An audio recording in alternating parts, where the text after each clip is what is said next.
Hi, I am doctor Shikha Sharma. आज मैं उस हेल्थ फूड के बारे में आपको बताऊंगी जिसके बारे में कवियों ने गुणगान किया है, फिलोसफर्स ने उसके बारे में लिखा है और 4000 साल से मेडिसिन में इसका इस्तेमाल होता है।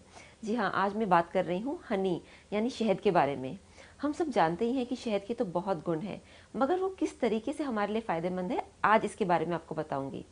शहद के अंदर एक्चुअली होता है पोलन, और जब हम शहद खाते हैं तो उसके पोलन की वजह से हमारी इम्यूनिटी बढ़नी शुरू होती है।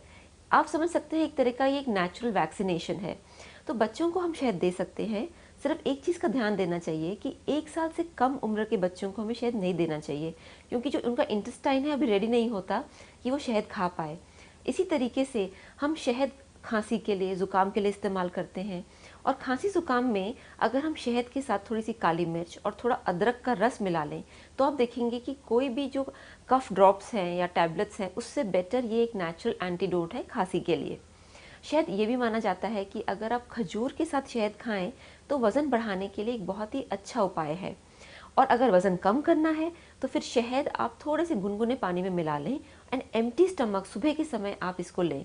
मगर सिर्फ खास ध्यान रखें कि एक तो ये ऑर्गेनिक शहद होना चाहिए और नेचुरल शहद होना चाहिए, और जैसे जो चीनी से बना हुआ शहद नहीं होना चाहिए। शहद के और भी कई एक्चुअली फ़ायदे हैं, जैसे कि स्किन इन्फेक्शंस। शहद के अंदर एंटी फंगल और एंटी बैक्टीरियल प्रॉपर्टीज़ होती है। तो जब भी किसी को ज़्यादा स्किन इन्फेक्शंस हैं, जैसे सिबोरिक डर्मेटाइटिस है, तो अगर वो शहद का लेप लगाएं तो वो देखेंगे धीरे धीरे करके उनकी जो स्किन कंडीशंस हैं वो इम्प्रूव होती जा रही हैं।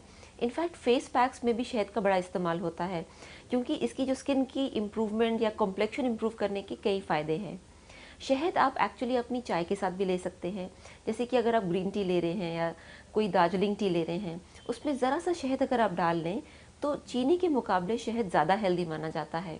शहद का बस एक ध्यान रखना चाहिए कि उसे घी के साथ कभी ना लें और उसे कभी भी उबालें ना। तो ये थे शहद के गुण।